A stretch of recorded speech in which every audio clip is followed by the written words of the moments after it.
Welcome to Top Hill Recording Podcast, the podcast where we ask an artist, a band, a group to come in, do 4 original tunes, sit down, tell us about themselves, tell them about those songs, and kind of just catch up on what's going on, where they've been, where they're going, where they came from, all those good things. As always, got my buddy Earl, Spencer, and Max here with me tonight. Our special guest tonight. This group came in, man. We all were listening to them today. We had about an hour-long conversation before they actually got here, just talking about how killer they were, and then they came in and absolutely nailed it as we knew they would.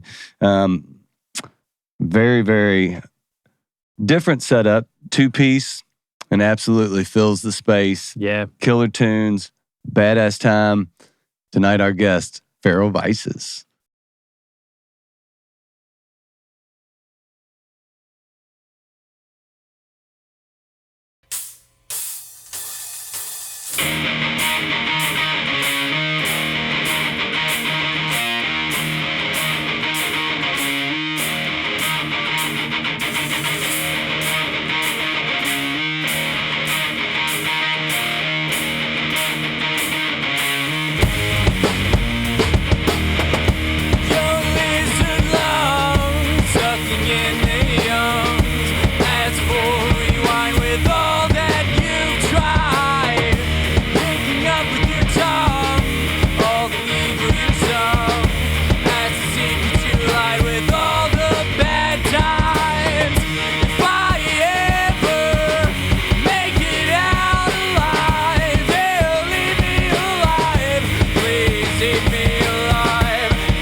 take it from me.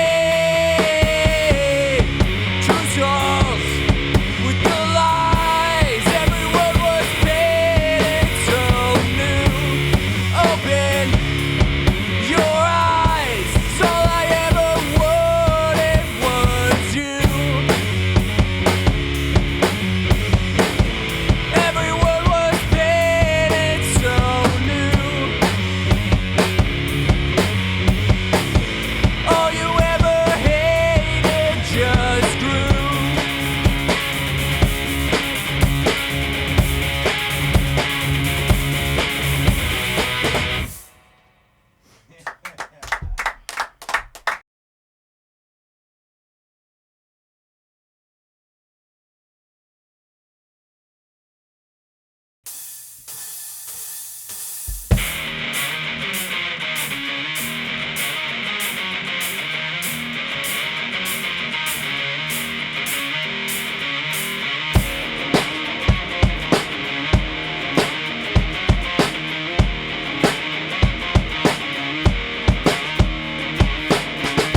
Will the flowers grow again? Will the children dance again? When the priests line up to rob these family halls? Will the vultures rise again? Will they eat your dying hand? When the sons and daughters fall, the curtains draw. Open doors and close them off. Break the floors and then we'll cross. You'll spend your time alone and spend your time with me. Let's underline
Hello. What's going on, y'all?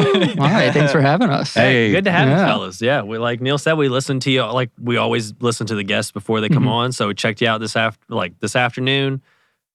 Cool ass recordings. I'm definitely going to talk about that because they sound great. The artwork's great. All that, and I want to get into that. But like in this room, you all sounded killer, man. Yeah, like we thank you. talked kind of off camera. There's been several louder bands come in a row, and I felt like they all sounded good and played well. But I felt like the sound was dialed in tonight, and I really feel like you all killed it. The great performance, your vocals, killer. Yeah, stand out. I know you come in and you see this little drum kit, and sometimes I'm sure like as a drummer you go, oh fuck, like fuck, this is almost like a toy. But you're great on the kit, man. Thank you. It's really cool, and I always respect like smaller groups. Like I play in a 4-piece band because I'm not much. I just like to strum. Spencer's my guitar player. I always respect like a 3-piece where someone rips on a guitar. 2-piece. Even harder to do, and you all absolutely killed it. Like Neil said, big sound for just the two of you. Even in this room where you can't be quite as loud as you obviously on stage, still a big sound in this room, and it sounded great in the headphones. I thought it sounded great on the monitors, and like it sounded just great in the room. Like it was a great performance. I was very excited. And for just this. kind of tag team, kudos to you guys. But this is one of the ones where I was sitting in there going, I'm super excited to hear what they sound like after Brad gets his hands on them, and just does what he does, because they already sound really, really good. So I'm excited to see where this goes. But before we, butter you guys up too much, but you did bring coffee and bourbon. I mean, you're already in. They're A-OK in our book already. Yeah, we buttered you up. Man. So take us back and tell us, the origin stories of Feral Vices, where you guys met, linked up, and how we got to the point where it became the duo that it is today. Oh, it was a haphazard process. So I was we were both in different bands. And had just kind of played together a few times. And we also both worked at Hot Topic. We did. Oh, okay. Without realizing it. Without realizing it. Yeah. Like, it just was like... I think you were technically cross my paths. manager at one point. I was your manager. Yeah. I was your manager. I was in charge. Not for super long. I think you were only there... I mean, I wasn't there for very long, and I think you were like at the end of your tenure at Hot Topic. I was there for like 3 months. Okay. So, anyways. And became your boss. That's tough, man. Yeah. Oh. It is what it is. I've done it again. That's life. I've done it again. Wait, but yeah. how? What? Huh? I'm in charge of this band. I think meant Quill was like, what do you mean? No, I'm not. No.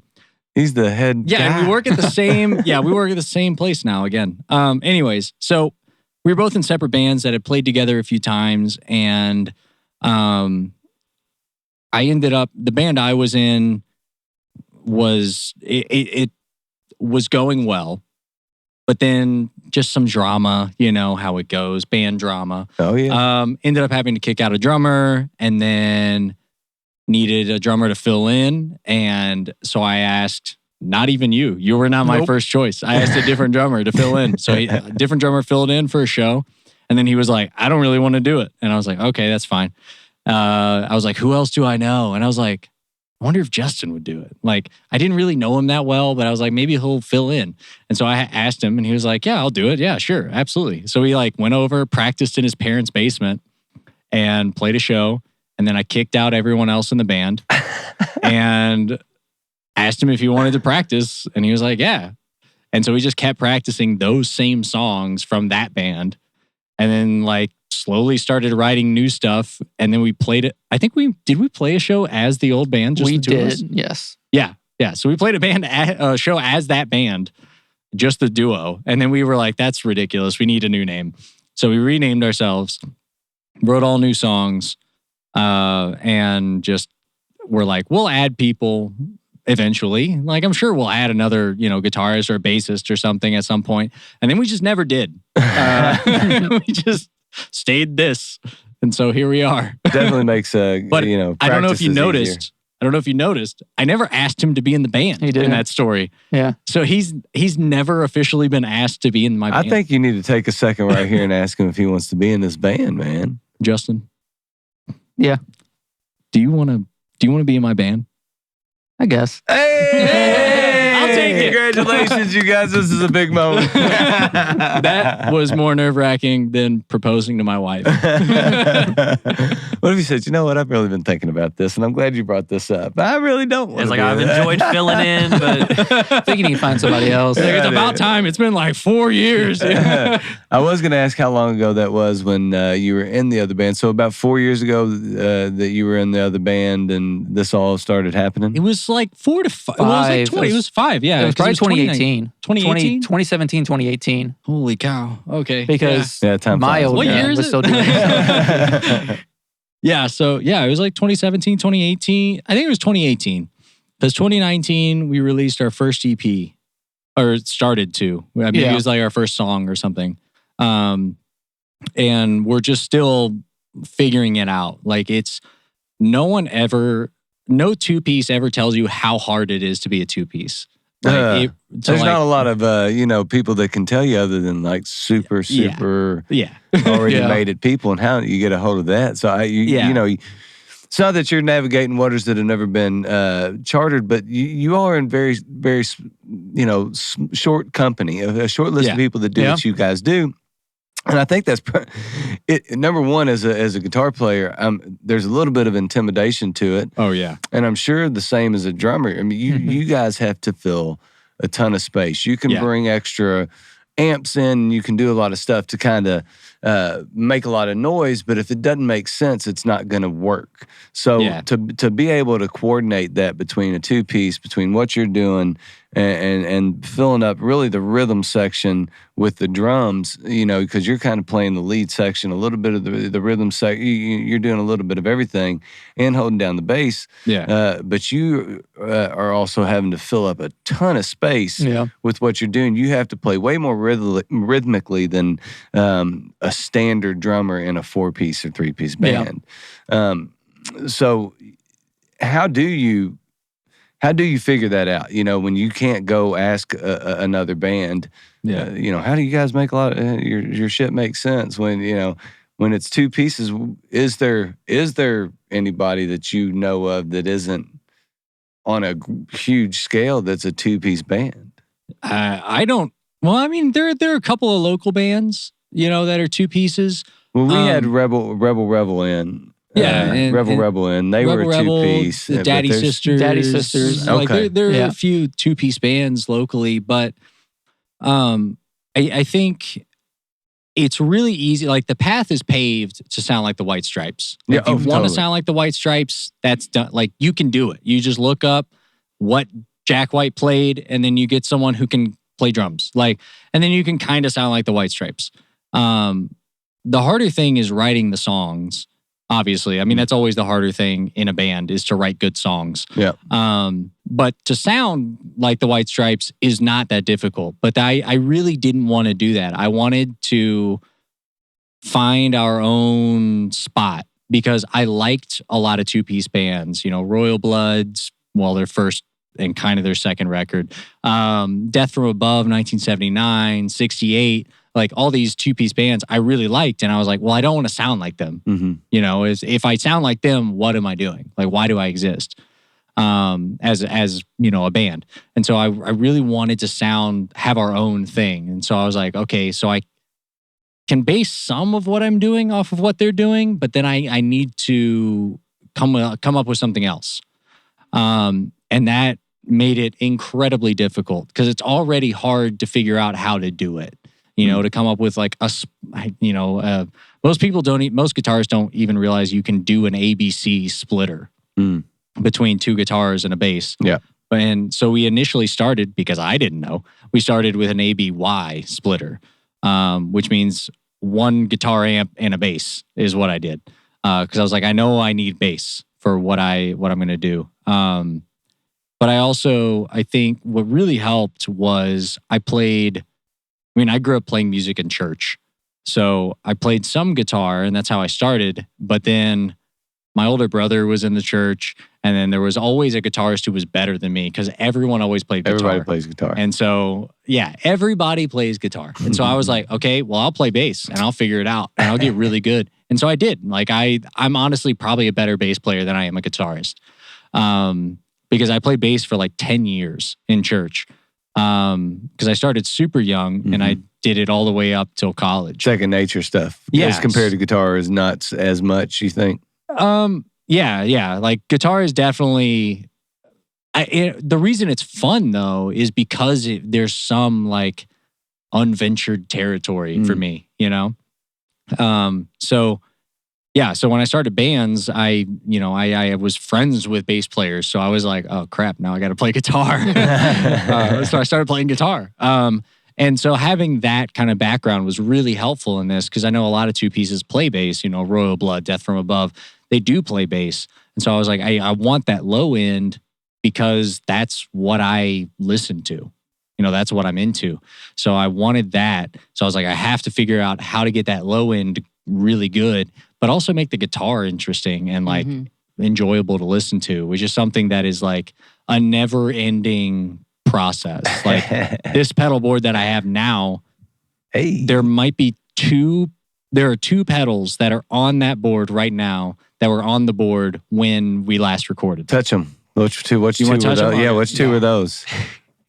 That one? All right. Gotcha. All right. Well, and what are those pedals? So they're both JHS pedals. The white one with the red is the JHS Crayon, which is modeled after it's like a soundboard preamp. So it was really, really old school, like Beatles, Zeppelin, stuff like that. Like before pedals were really a thing. That's how you got overdrive. You just pumped up the preamp in the soundboard. And it gave this really weird sound. There was like no reverb whatsoever. And honestly, it doesn't sound great with reverb. Okay. And then the other one is the JHS Twin 12, which is modeled after the Twin 12 amp. Okay. Which is famous because of like Jack White. That's really his kind of tone early on, especially in the White Stripes. That was his tone. But it's got a lot of versatility. Like even Coldplay used it a bunch on a couple of their records. So it's got a lot of versatility, but it's like an overdrive that kind of gets real fuzzy as you turn it up. And so I've got it absolutely cranked. But yeah, after we recorded our last stuff that's still coming out, I went back in and just was like, it's not enough. It's not good enough.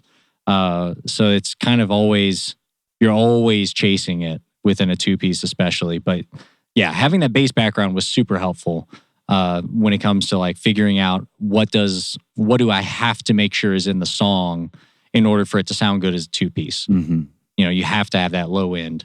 Otherwise, it sounds super empty. Yeah. Oh, yeah. So I'm just curious because I'm really into Royal Bloods and you know, of course, you know, White Stripes and stuff like that. And with you being a bass player, is playing guitar and you having to choreograph exactly what you're playing to where it does make sense with it being a bass and a guitar? How do you approach that within your songwriting with you being a bass player, but yet you're playing a guitar? So do you normally think of the bass line first, or do you think of I'm going to tag that. All right. Does it limit or change your songwriting? Because there is an element of you can't like, or maybe you can, I don't know, lay down like a separate bass line that's a little bit more intricate than what you're playing as a rhythm on the guitar, right? It's it's more of just the root note of what you're playing, right, that comes through. Yeah. So is there a limitation that you have to abide by whatever you're doing rhythmically? Yeah. Or if you're, say, recording something, would you, or do you have stuff that you would do other ways, especially as somebody that's grew up playing bass, 10 years playing bass at church, and you can hear a drum and go, okay, here's what I would play on the bass. Does it change the way you write? Yeah, it definitely does. And I think though, at the same time, like, I like having limitations when I'm writing, because when you can do anything, it's really easy to not do anything.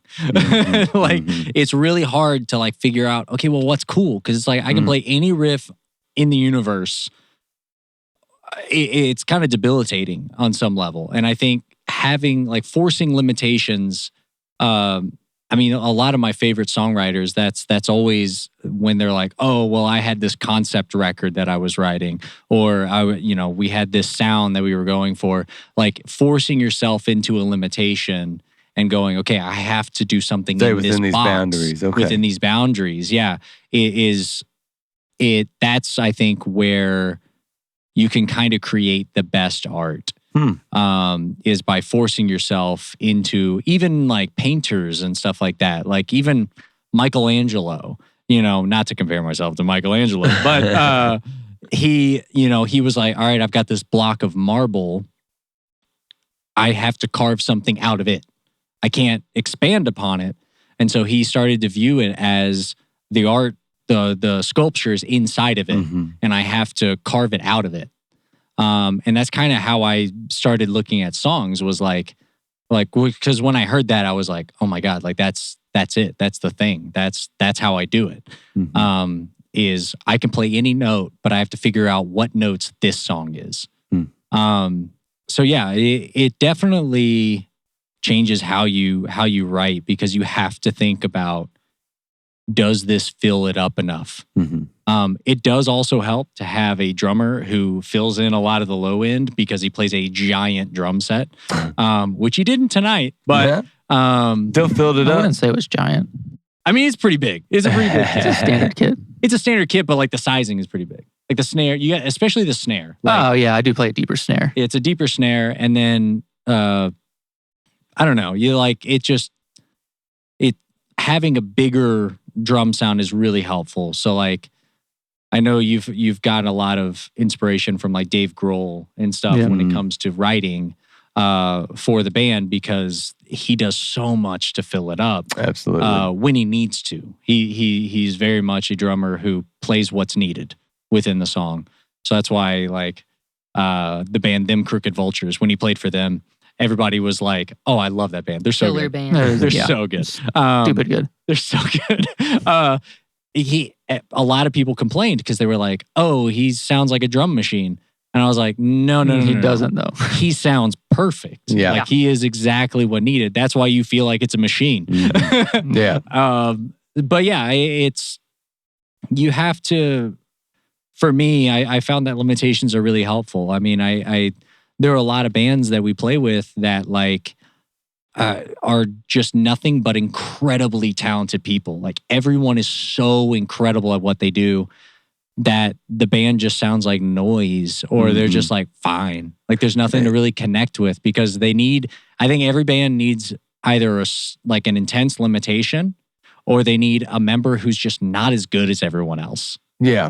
Or, I mean, and a lot of times, you put groups like that together, you can have 5 unbelievable musicians in a band, right? But if 5 of them cannot listen to each other and communicate through their music and the musicianship, and allow each other space and the things that they need to make a band sound good. Because I totally agree with you, man. Yeah. I think that we've been in this room enough to where we see amazing musicians and a band full of them, and some of them do have the ability to absolutely listen and create that space and communicate on that level, but sometimes that's lacking. Yeah, and, it's hard, and it gets messy. Yeah, it's super hard to do. Yeah, to listen and feel and go, okay, I don't need to do as much. I need to do less. Yeah. Or, what services the song? Like that's a really hard thing, because it's like anybody can shred. Like I could teach almost anybody to shred. Like it's not that hard, but it's like, does the song always need that? No. Like sometimes it needs you to just play the chord. Like you just got to play the root note. Sometimes it's it. Well, you talked about it in a I think that kind of talks about what you were talking about with the slab of marble and going, all right, David's in there somewhere. How in the hell do I make that happen? Yeah. Same way with that.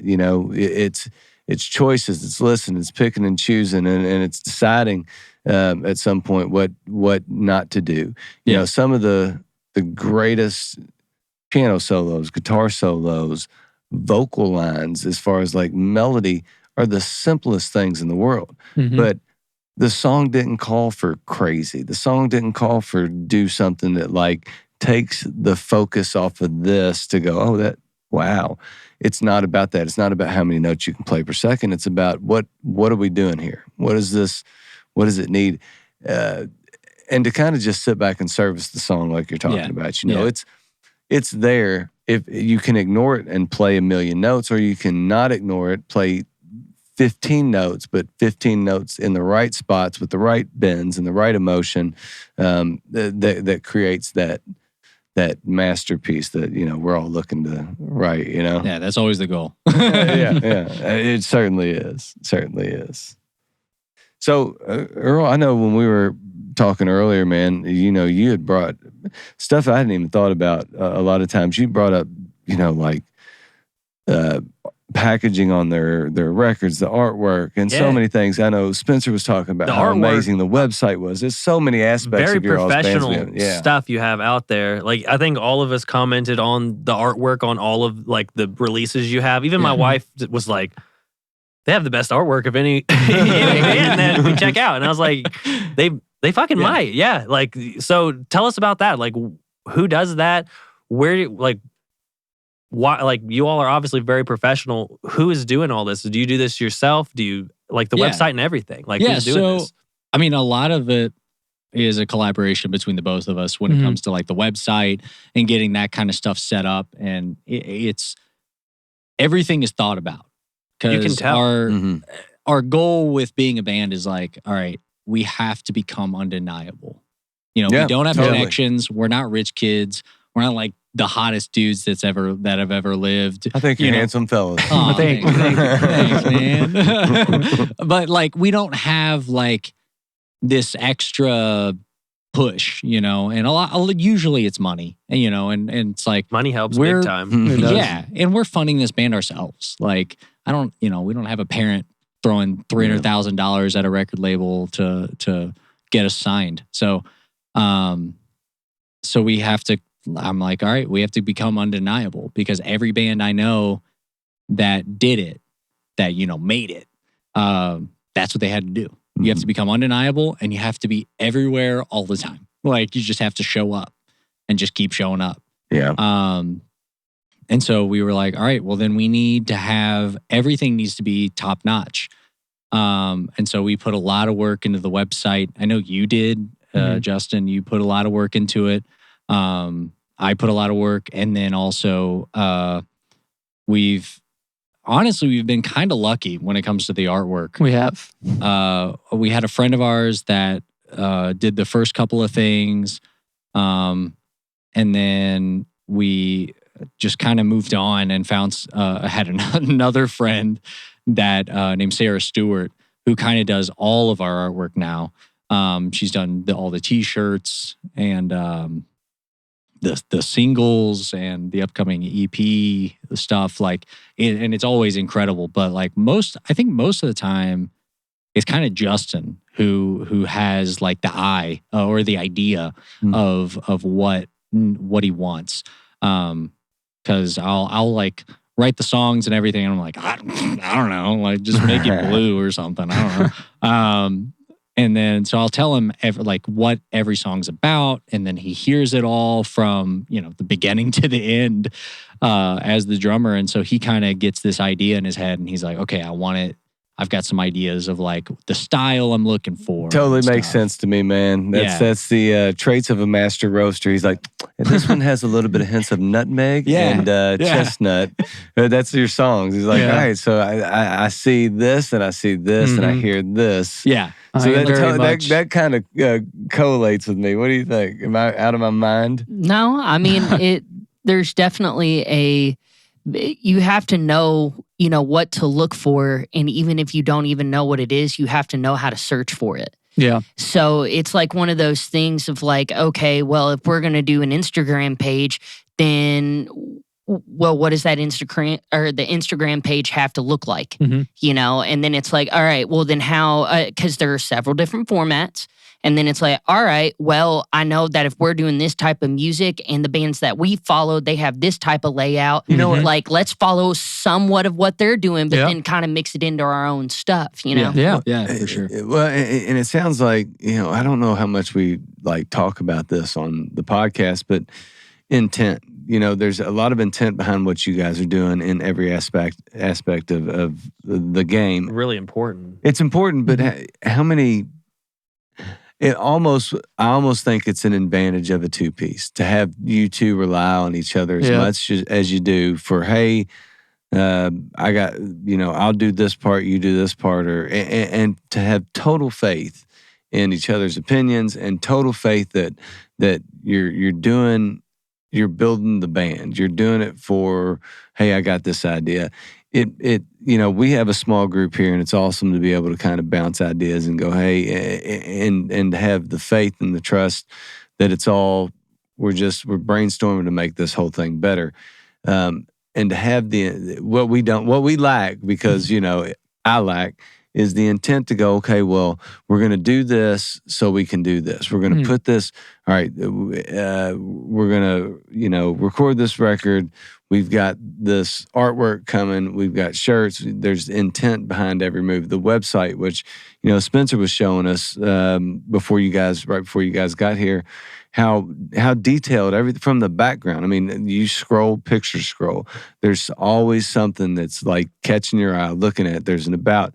There's a million things going on. So I think that, you know, I don't know how you do it. Do you have a ton of intent behind every single move you make? Do you think about it like that? I try to, but it's hard. Like I have a band, Spencer's in my band, but it's like it is like I wrote all the songs and then I built a band, and I do like everything, and it's hard, and you get it. And so like I think it's very cool that you all share responsibilities. I was impressed to know you all made that website. I think beyond the fact that you all do it all, you're really, I think, I don't want to say lucky, but it is lucky that you're really good at it too, because all the stuff you're doing is good. I mean, it really is good. Yeah. It really is good stuff. We have all kinds of bands on here. I mean, I have a band. I'm not real good at that stuff, and like we see all kinds of people that come in and have great music. And it's hard to be professional in like every aspect. That's what I find hardest. And we talk about this a lot on the podcast, is how many hats you have to wear when you do music. And it's in the ones that everyone's good at different ones.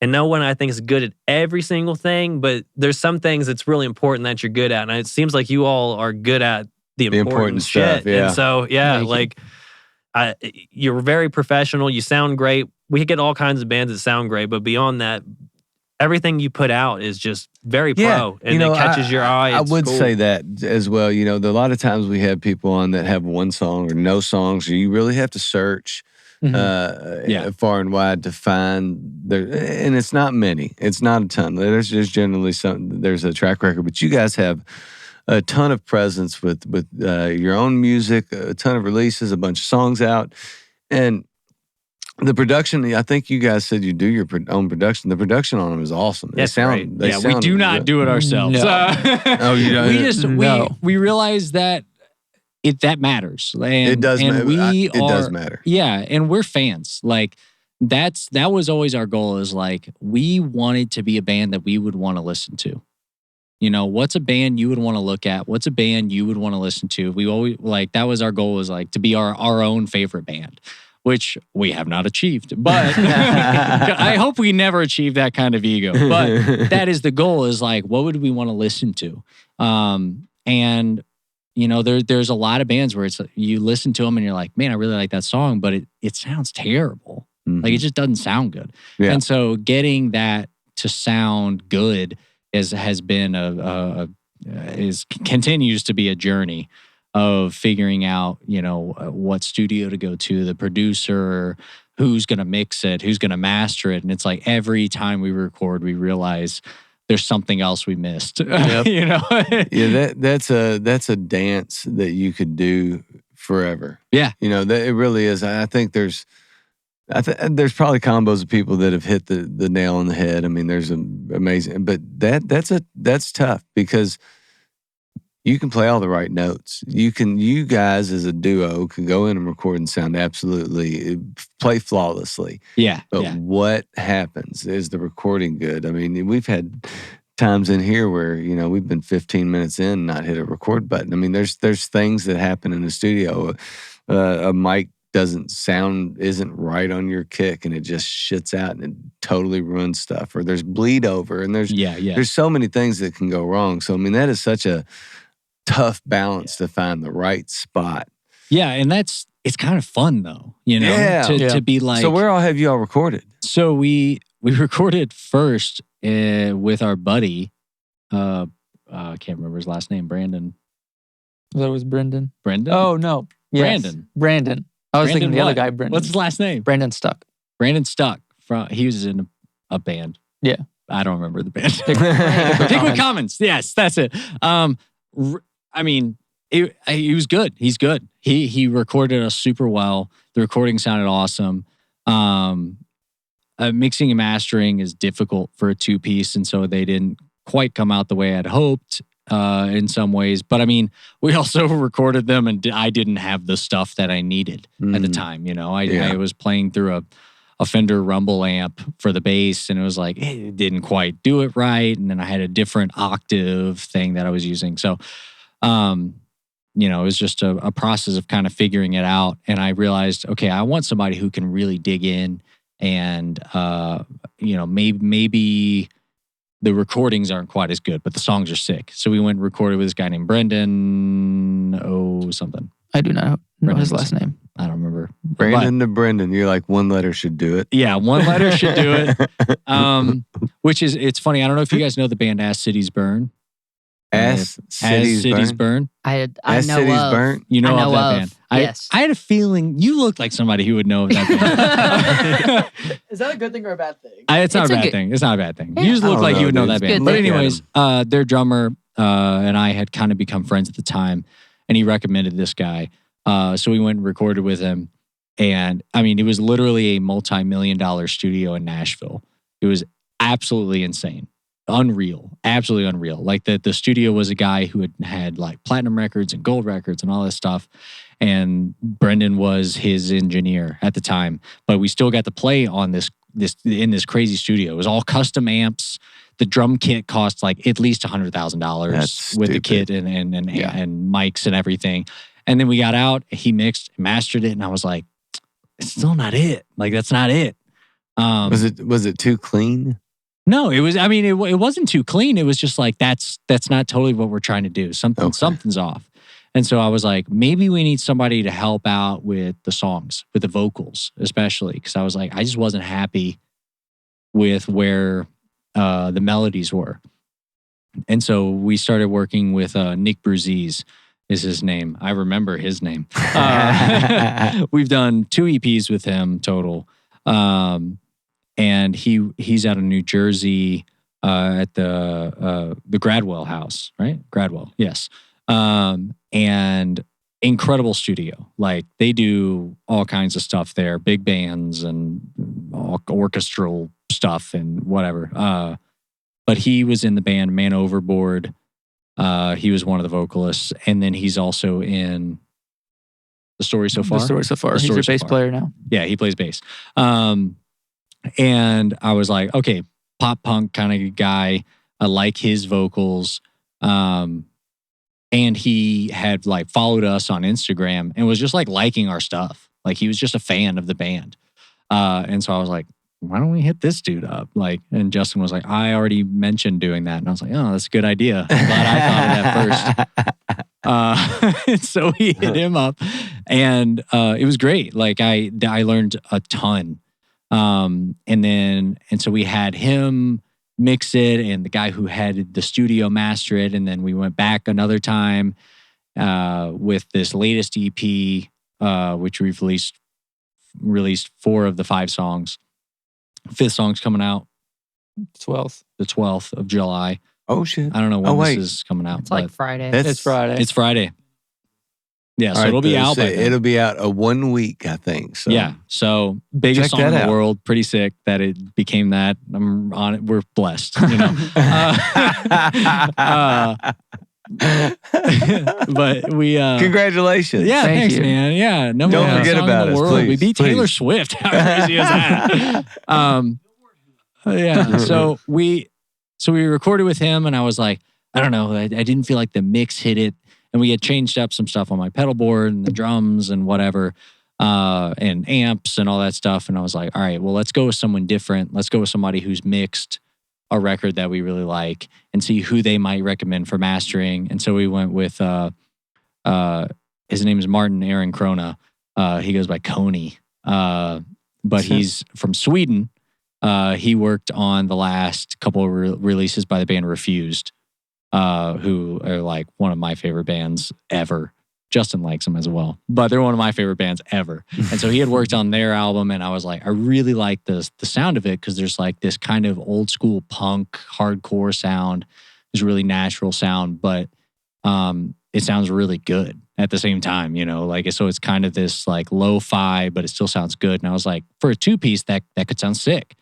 And so, yeah, we had him mix it, and I mean, we were super happy with it. And then I changed everything up again, and now we're moving in a different direction sonically. So it's, you know, it's a never-ending thing of like trying to find the right people for where we're at right then. Yeah. You know. So when you when you're talking about the mix and the master, and when you do that, do you have input? I mean, is that something like a back and forth that you get a mix and then you say, hey, do this, send it back, get another mix after they do that? For sure. Yeah. So we try, generally what we do is we've recorded and we hear what it sounds like in the studio, and we get it to a level that it's like, all right, this is the direction. And then when we send it to somebody, or we have the guy, you know, when Nick mixed our first EP, or hit the EP he mixed, we were like, here's the stuff that inspired this. Here's what kind of we're looking for sound wise. We give him a lot of reference to start off with. And then,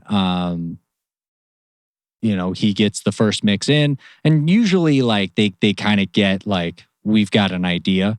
And so they'll be like, all right, let me give you some rough stuff of like one song. Or, you know, Coney asked us if there was like a song to start with. And so we had him start with song. And then he sent it to us and was like, here's the direction. And we were like, all right, here's what we want out of it that's different. And then we did the same thing with the mastering with this last EP, which was kind of funny because we were like, here's what we want to do. We want it big and loud, or we want it to sound like this kind of stuff.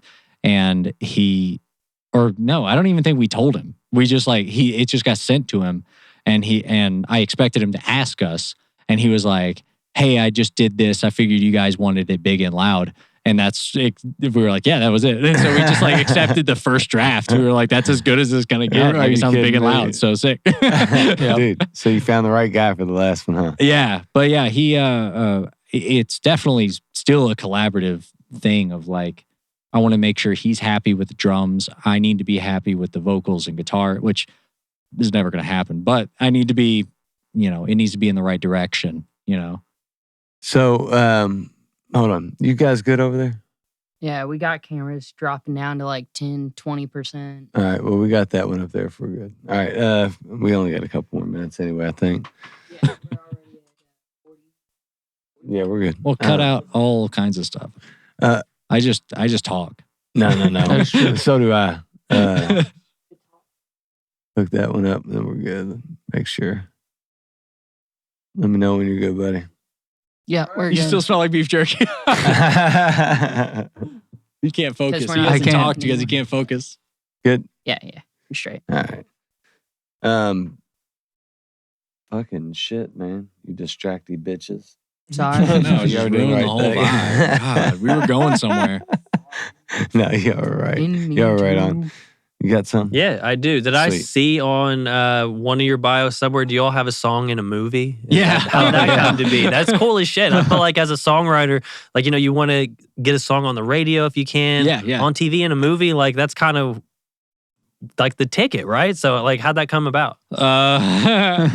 Connections. So that's a pretty funny story. I don't know how much I can actually tell of that story, but most of it. I think you should tell it all and then just tell us to edit it out And then be later. like, hey, there's an NDA. No, it's not an NDA. But so my sister works in Hollywood. Oh, cool. And so she was like kind of a producer in training and assistant to a producer.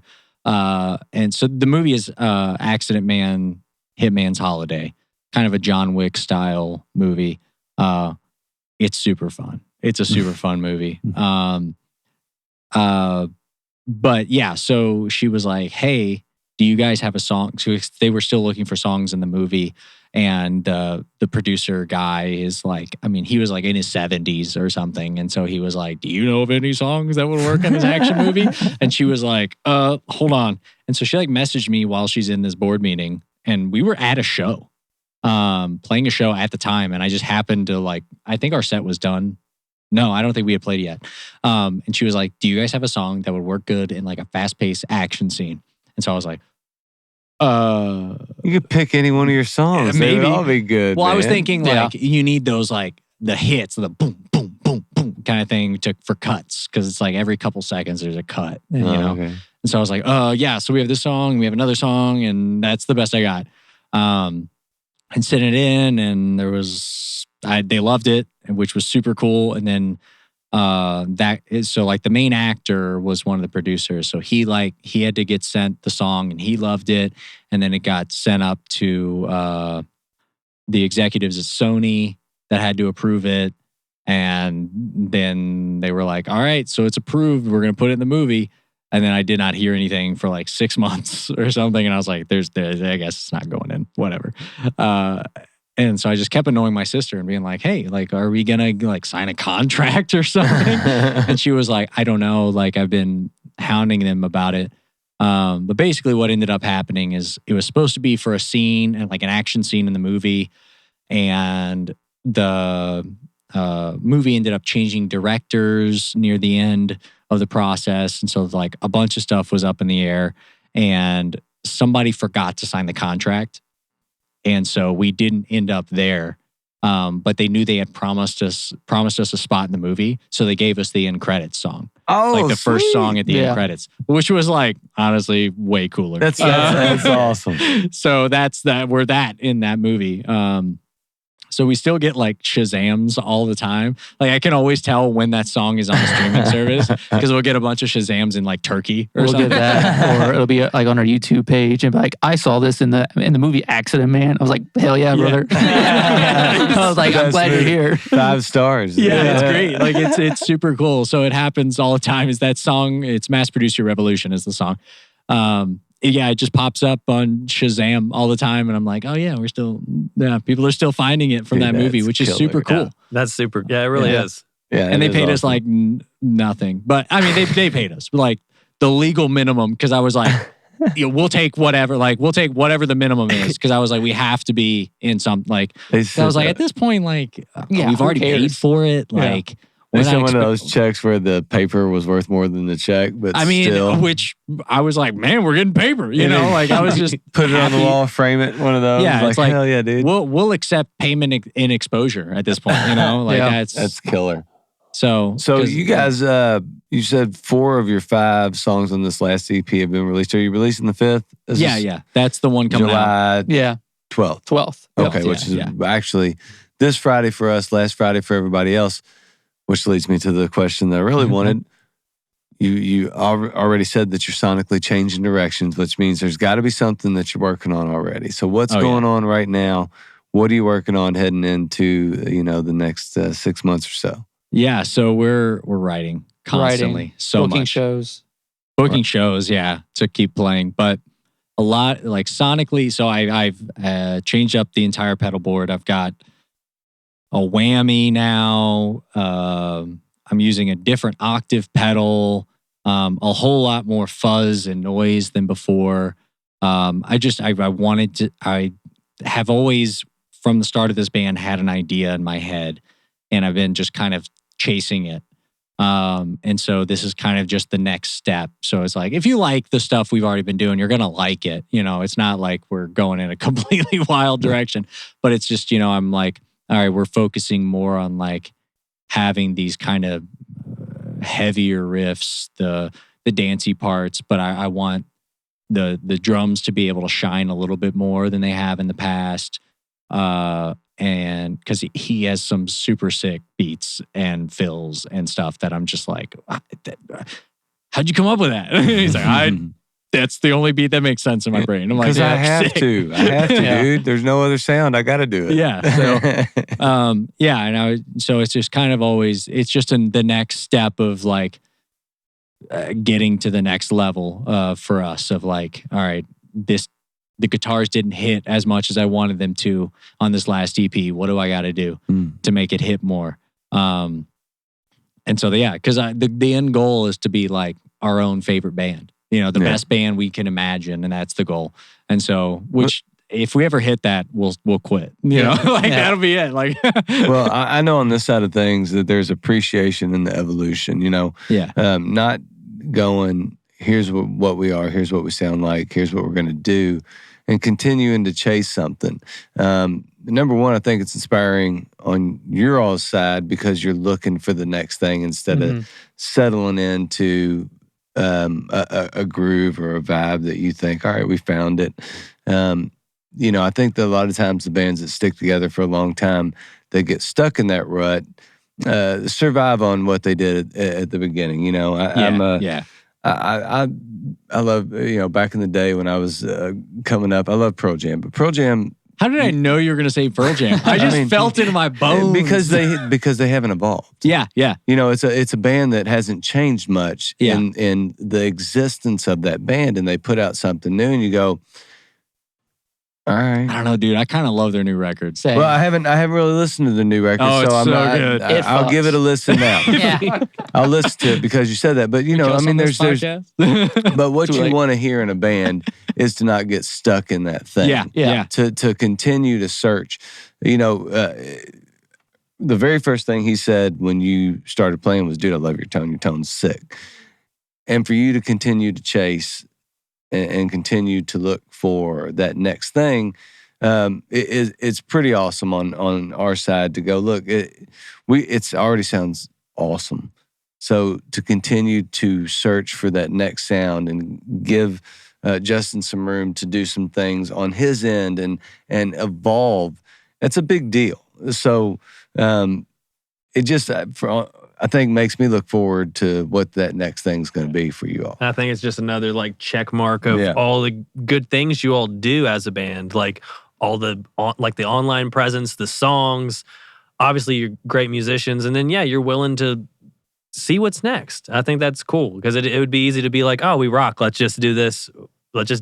But I'm, like Neil said, very interested to see what's next. Yeah, and I don't think any of our favorite bands have done the same thing over and over. We'll be like, oh, I love that record. But then like the next time they do it, it's just like, it's fine. I'm not interested in that. It's like, all right, what can we do that's going to be better? How do we move this to the next level? How do we, okay, so the guitars sound cool. How does it sound bigger? How do these riffs sound more interesting?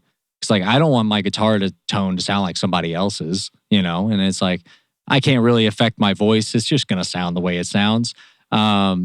And then for the drum stuff, I'm like, all right, I want you to shine more. Cause it's like, I hear what he does live.